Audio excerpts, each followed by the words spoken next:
Assalamualaikum, halo semua. Perkenalkan, saya Lailatul Maghfirah, guru kelas 4 di SD Negeri 1 Kepo. Dalam video ini, saya akan membagikan praktek pembelajaran mendalam bertema gaya di sekitar kita. Melalui pembelajaran ini, saya ingin mengajak peserta didik untuk belajar aktif, menyenangkan, dan bermakna. Sebelum pembelajaran dimulai, kami melaksanakan program rutin Sabtu Sehat, yaitu senam bersama. Kegiatan ini menjadi momen kebersamaan yang menumbuhkan semangat gotong royong dan kebugaran jasmani. Setelah senam selesai, saya dan mitra guru olahraga menyiapkan alat peraga serta lokasi kegiatan pembelajaran di lapangan. Kami berdiskusi ringan untuk memastikan semua kegiatan dapat berjalan dengan aman, menyenangkan, dan tetap bermakna bagi peserta didik.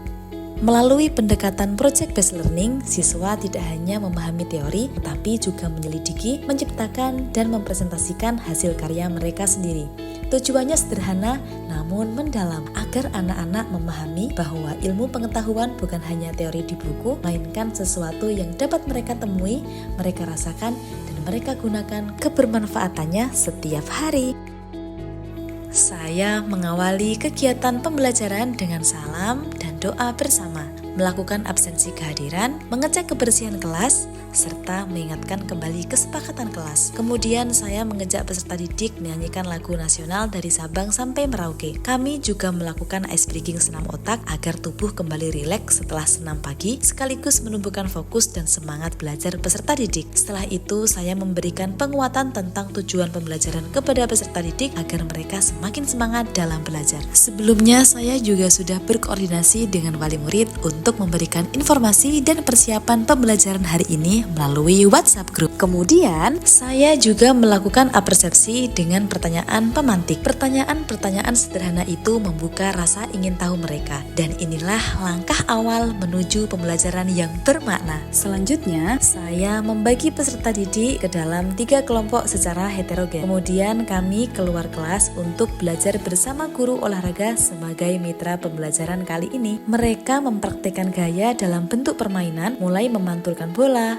berlari, bahkan menggiring bola. Mereka belajar melalui gerak, tawa, dan pengalaman nyata. Kemudian peserta didik diberi lembar observasi. Peserta didik juga diminta untuk memecahkan masalah yang berkaitan dengan gaya yang telah dipraktekkan sebelumnya. Setelah itu, kegiatan berlanjut lagi di dalam kelas. Setiap kelompok membuat proyek diorama bertema gaya gravitasi, gaya gesek, dan gaya otot. Mereka menata, memotong, menempel, dan berdiskusi bersama. Setelah karya selesai, kami adakan kegiatan window shopping serta presentasi, di mana setiap kelompok memamerkan hasilnya dan memberi tanggapan terhadap karya teman mereka. Anak-anak belajar menghargai karya orang lain dan berani berbicara di depan umum. Selanjutnya, untuk mengukur pemahaman peserta didik, saya menggunakan game edukasi digital, yaitu Zip Quiz. Melalui game edukasi digital ini, siswa dapat belajar sambil bermain, berpikir cepat, berkolaborasi, dan juga berkompetisi secara sehat. Tampilan interaktifnya membuat peserta didik menjadi betah belajar, sementara saya dapat memantau hasil dan progres mereka secara langsung dan akurat.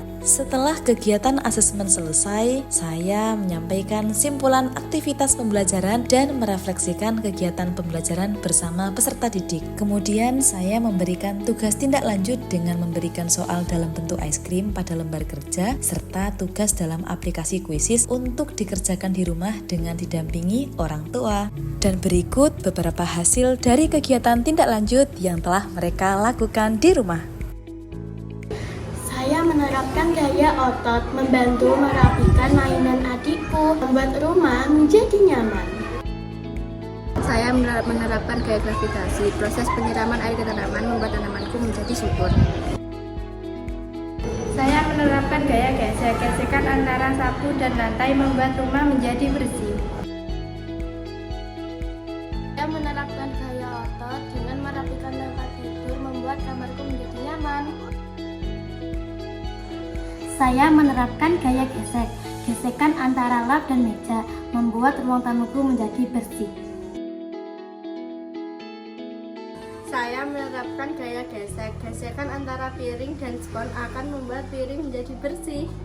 Melalui pemanfaatan teknologi, peserta didik dapat belajar sambil bermain, menjawab soal dengan semangat, dan melihat hasilnya secara langsung. Saya pun bisa memantau perkembangan mereka dengan mudah. Teknologi seperti ini bukan hanya alat bantu, tetapi menjadi jembatan untuk menciptakan pengalaman belajar yang menyenangkan dan bermakna. Teknologi tidak bisa dipisahkan dari anak-anak masa kini, maka mari kita arahkan mereka untuk menggunakannya secara positif dengan belajar, berkreasi, dan berprestasi melalui pemanfaatan digital yang cerdas. Melalui pembelajaran ini, saya melihat perubahan yang luar biasa pada peserta didik. Mereka menjadi lebih berani, kreatif, dan percaya diri. Mereka mampu menjelaskan fenomena di sekitar mereka dengan bahasa mereka sendiri. Bukti bahwa belajar dapat benar-benar hidup dan bermakna. Bagi saya, tugas seorang guru bukan hanya mengajar, tetapi menginspirasi dan menumbuhkan potensi terbaik dalam diri setiap peserta didik. Demikianlah praktik pembelajaran yang saya lakukan di SD Negeri 1 Kepok.